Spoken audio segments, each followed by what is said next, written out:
Olá!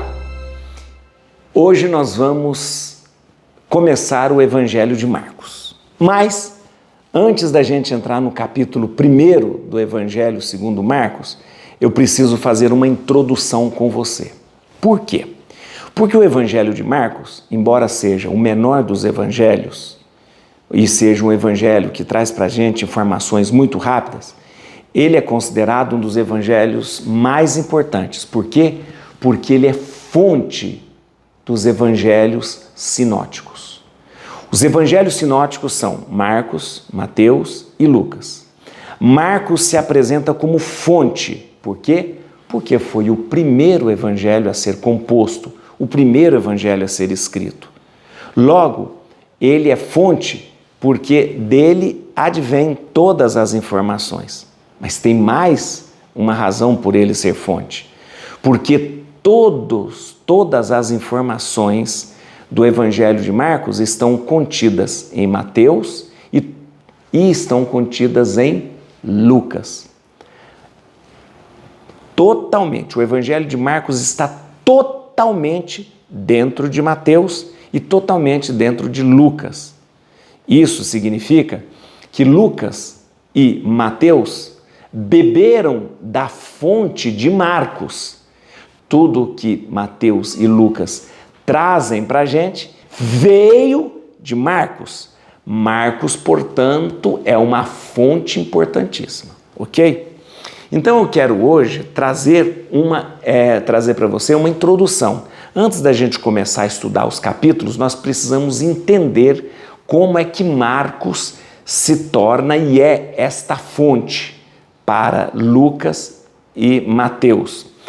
Vamos entender e relembrar o que são os evangelhos sinóticos. Os evangelhos considerados sinóticos são Marcos, Mateus e Lucas. Esses três evangelhos, Mateus, Marcos e Lucas, eles são narrados na mesma sequência, têm fatos semelhantes, o conteúdo e o estilo de redação narram a vida e os ensinamentos de Jesus de forma muito parecida, muito parecida.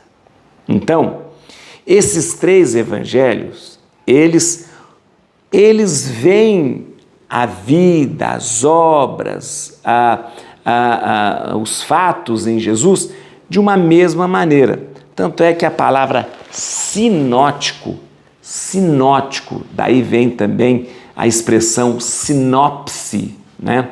Sinóticos significa ver juntos, ter a mesma compreensão, ter a mesma interpretação, né? Então, como esses evangelhos, eles olham para a vida, os atos, os fatos que se relacionam a Jesus de uma maneira muito parecida, eles foram chamados pelos estudiosos de sinóticos, porque vêm juntos, né? Vêm juntos esta sequência na vida de Jesus. É muito interessante, muito interessante. João já é diferente. Quando a gente for estudar João, eu vou te explicar, mas João já é diferente. Mas Mateus, Marcos e Lucas é como se eles estivessem olhando de uma mesma forma para tudo o que aconteceu. Por isso que os estudiosos dizem que eles beberam da mesma fonte. Que fonte seria essa? Seria Marcos. Marcos é o primeiro evangelho a ser escrito, o primeiro evangelho a ser composto, né? E este evangelho, primeiro por ser o primeiro a ser composto, ele traz os elementos que vão influenciar Mateus e Lucas. Portanto, ele é esta fonte, né? Daqui a pouco eu vou falar sobre a fonte, mas ele é então uma fonte. O Evangelho de Marcos traz para a gente também uma grande novidade. É ele que estabelece a palavra evangelho, evangelium, que significa boa notícia. E isto Marcos já faz no início do Evangelho. No início, né? O Evangelho de Marcos, ele é muito categórico em começar logo com a mensagem principal, com a essência do Evangelho. Ou seja, o primeiro capítulo de Marcos já começa trazendo a essência do Evangelho. Evangelho de Jesus Cristo, Filho de Deus. Pá! É isso que Marcos quer. Marcos não rodeia muito, ele vai logo com a notícia. Ou seja, é Marcos que usa, né, e que, de certa forma, ele apresenta o termo evangelho, boa notícia, boa notícia. E assim, os outros evangelistas, inclusive, principalmente Mateus e Lucas, vão usar essa expressão evangelho. Mas vamos lá. O Evangelho de Marcos, ele se apresenta sob a forma de uma sequência de narrativas sem conexões precisas. Marcos não tem essa preocupação de fazer uma conexão com uma outra coisa, nem conexão cronológica, nem conexão topográfica, ou seja, de lugar, nada disso. A preocupação de Marcos é trazer o querigma. O que é querigma? O anúncio. Ele tem essa preocupação. Ele tem que anunciar logo que Jesus é Filho de Deus, Jesus é o Salvador, Jesus é o Messias, e Jesus morreu e ressuscitou por nós. É isso que ele se preocupa. Ele não quer muitas firulas, muita explicação, muito onde que foi, muito se foi no monte, se foi embaixo, se foi em cima, se foi coisa, se foi antes, se foi depois. Ele não quer se preocupar com nada disso. Ele quer anunciar. Então ele já começa o evangelho de chofre, assim, ó, pá, anúncio, evangelho de Jesus Cristo, o Filho de Deus. Pronto, já é o querigma, ou seja, já é o anúncio de cara. Quem é que eu estou anunciando? Jesus, o Messias, o Filho de Deus. É isso que ele é. E aí, o Evangelho, ele continua numa sequência rápida de narrativa bem breve sobre tudo que aconteceu. Você vai ver, quando a gente for começar a ler o Evangelho, já começa com a pregação de João Batista, passa para provar para Jesus no deserto, tudo rapidinho. Depois passa para Jesus na Galileia, depois passa para chamar os apóstolos, tudo rápido. Depois vai Jesus lá em Cafarnaum e depois cura que Jesus faz. Tudo isso no primeiro capítulo. Tudo isso, rápido. Aí depois Jesus cura o leproso e vai. Ou seja, Marcos não se preocupa em dizer, isso aconteceu perto da cidade de Cafarnaum.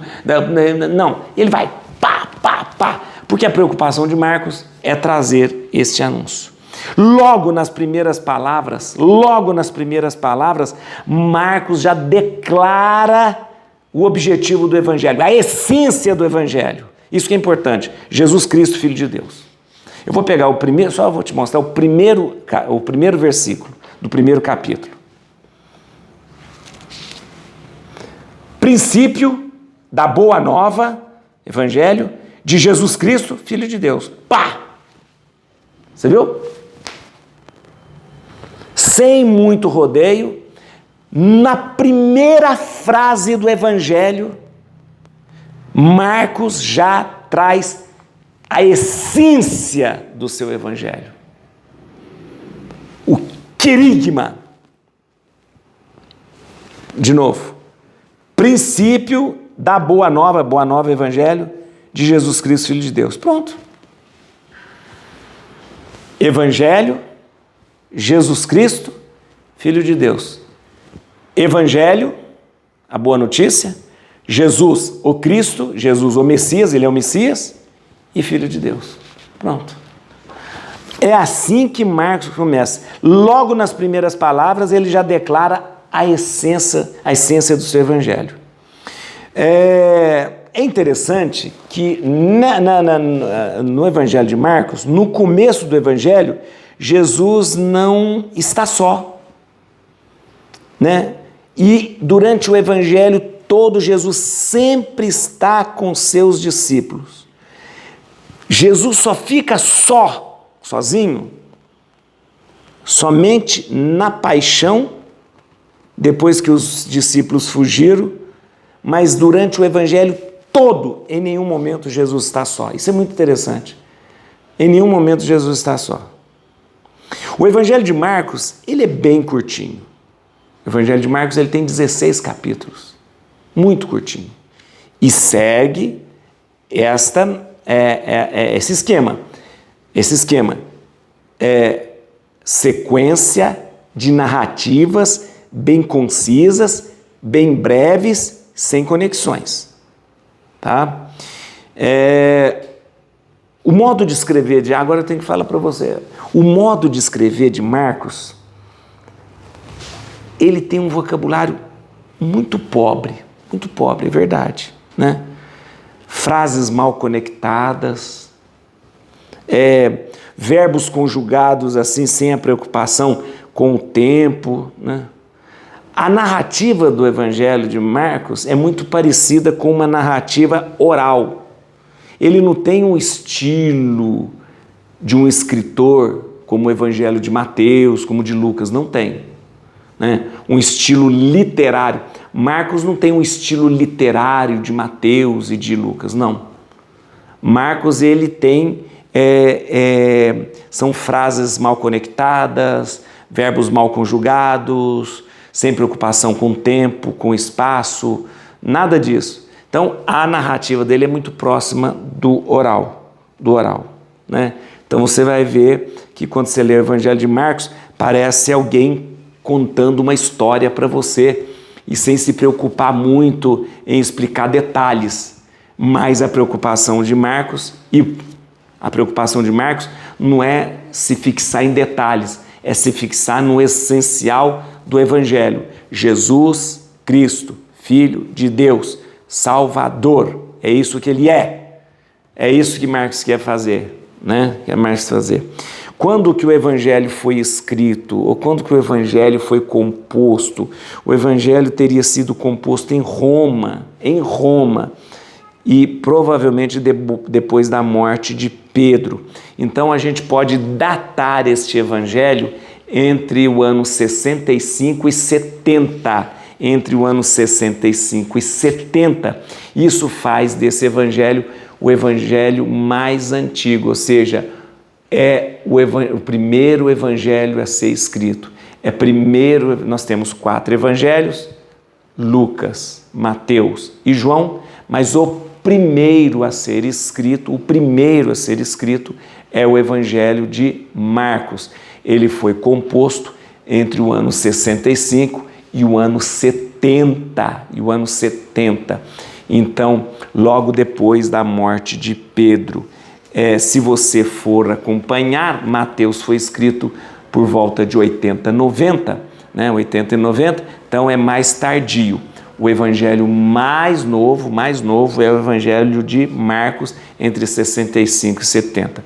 Há estudiosos que acham que o evangelho de Marcos é até mais antigo. Data o evangelho de Marcos por volta do ano 50, Eu trago uma informação de estudos mais recentes que datam o evangelho entre 65 e 70. Mas, como eu disse, há estudiosos que afirmam categoricamente que o evangelho de Marcos deva ter sido escrito no ano 50. Muito bem, quem que é esse Marcos que escreve o evangelho? O Marcos que escreve o evangelho, ele foi identificado com João Marcos, que era originário de Jerusalém. No Atos capítulo 12, versículo 12, fala desse João Marcos. Olha aqui, Atos 12, 12. Espera, deixa eu mostrar aqui. Atos 12, 12. Aqui. Sempre que a gente quer a página não vem, sabia? Atos 12, 12. Aqui, ó. Olha aqui. Onde está? Aqui, ó. Atos 12. Refletiu o momento e dirigiu-se para a casa de Maria, mãe de João, que tem por sobrenome Marcos. João Marcos, onde muitos se tinham reunido e faziam oração. Então, no Atos dos Apóstolos, fala desse João Marcos. Então, ele foi identificado como esse João Marcos. E esse João Marcos foi o companheiro de Paulo e Barnabé. Então, Marcos esteve muito junto de Paulo e de Barnabé, mas o mais importante, ele esteve junto de Pedro, ele esteve junto de Pedro. Olha que interessante. E onde ele esteve junto de Pedro? Em Roma, muito interessante isso, porque ele, primeira carta de Pedro 5,13, deixa eu pegar aqui para você ver aqui, primeira carta de Pedro 5,13. Então, Marcos, ele é de Jerusalém, ele esteve junto com Paulo e Barnabé, e ele esteve principalmente junto com Pedro. Olha que interessante, aqui. 1 Pedro 5,13. A igreja escolhida da Babilônia saúda-vos assim como também Marcos, meu filho. Na verdade, Babilônia aqui é o jeito que eles chamavam Roma. Então, na verdade, os cristãos no início chamavam Roma de Babilônia. Então, olha, vê de novo aqui, ó. A igreja escolhida da Babilônia, Roma, né? Saúda-vos assim como também Marcos, meu filho. Então, Marcos aqui parece ser discípulo de Pedro e que está em Roma. Logo, Marcos, ele tem contato com Paulo, com Barnabé, mas ele também tem muito contato com Pedro, porque ele se torna discípulo de Pedro. E vamos ser sinceros, tudo o que Marcos sabe da vida de Jesus veio-lhe principalmente de Pedro, né? Marcos está onde então? Em Roma. Então Marcos escreve esse evangelho para os romanos, de um jeito muito romano. Se a gente fala que Mateus escreveu para os judeus, e o jeito de escrever de Mateus era para os judeus, o jeito de escrever de Marcos é para os romanos. Ou seja, ele está numa cidade grande, uma metrópole, por exemplo, poderia dizer, praticamente capital do mundo, e Marcos então escreve para os romanos. Talvez isso tenha influenciado o jeito de Marcos trazer o evangelho, né? Sem perder muito tempo, com informações rápidas, sequências de narrativas rápidas, porque ele tinha que trazer essa informação, tá bom? Muito bem, vamos falar aí de um estudo muito interessante. Marcos, então, eu acho importante você saber, Marcos, embora seja o evangelho curtinho, informações rápidas, embora tenha tudo aquilo que eu falei para você, frases são mal concatenadas, não tem um rigor topográfico e nem temporal, né? Marcos às vezes não se preocupa muito em conjugar os verbos no tempo, que aquilo acontece, mas Marcos é fonte para o evangelho de Mateus e de Lucas. Isso é importante. Veja só que interessante. Todo o evangelho de Marcos está presente no evangelho de Mateus. E todo o evangelho de Marcos está presente no evangelho de Lucas. O evangelho de Marcos e Lucas, de Mateus e Lucas, tem elementos próprios e tem elementos também de uma outra fonte, que eu já vou te explicar. Né? Ora, Marcos se torna o evangelho fonte para alimentar o evangelho de Mateus e o evangelho de Lucas. Mas Mateus e Lucas têm coisas que Marcos não tem. Ora, aí surge uma dúvida. Como explicar isso? Muito bem, em 1838, um grande estudioso, exegeta alemão chamado Christian Weiss desenvolveu a teoria das duas fontes. Na verdade, no século XIX, havia vários exegetas alemães que estavam estudando sobre a possibilidade das duas fontes. As duas fontes. Mas quem organiza essa teoria das duas fontes é o exegeta, o estudioso chamado Christian Hermann Weiss, em 1838. O que é a teoria das duas fontes? A teoria das duas fontes sugere para a gente, né, que o Evangelho de Marcos, ele alimentou completamente o Evangelho de Mateus e completamente o Evangelho de Lucas. Mas o Evangelho de Lucas tem elementos que não veio de Marcos. Então veio de uma outra fonte. Mas o Evangelho de Mateus também tem elementos, Mateus e Lucas têm elementos que não vieram de Marcos. Então, surgiu a hipótese de uma fonte que eles dão o nome de fonte Q. Fonte Q. Fonte Q vem da palavra alemã Quell, que significa fonte. Na verdade, fonte. Né? Na verdade, é a chamada fonte Q, que vem de Quell, que significa fonte. Vamos entender aqui o esquema aqui, ó. Veja só que interessante. Nós temos aqui o Evangelho de Marcos, né? O Evangelho de Marcos. O Evangelho de Marcos alimentou o Evangelho de Mateus e alimentou o Evangelho de Lucas, tá vendo? O Evangelho de Marcos alimentou o Evangelho de Mateus e o Evangelho de Lucas. Muito bem. Olha aqui, então, todo o Evangelho de Marcos está presente em Mateus e está presente em Lucas, né? Esse roxinho que você está vendo. Mas o Evangelho de Mateus tem coisas que não veio de Marcos. Mas veio de onde?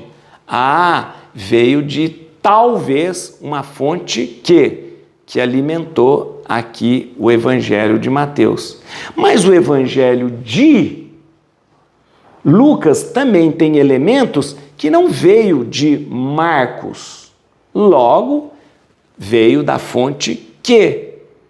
Então você tem aqui, ó, o Evangelho de Mateus e de Lucas, que teve como fonte o Evangelho de Marcos, teve como fonte o Evangelho, teve como fonte a fonte Q, né? E tem esses pequenos elementos aqui, ó, nessas outras cores aqui, que são coisas próprias de Mateus e de Lucas. Entendeu? Deu para entender? Então nós temos aqui a teoria das duas fontes. Lembrando que, como fonte primordial, o Evangelho de Marcos alimentou Lucas e Mateus. Lucas e Mateus também foram alimentados por uma segunda fonte, chamada fonte Q.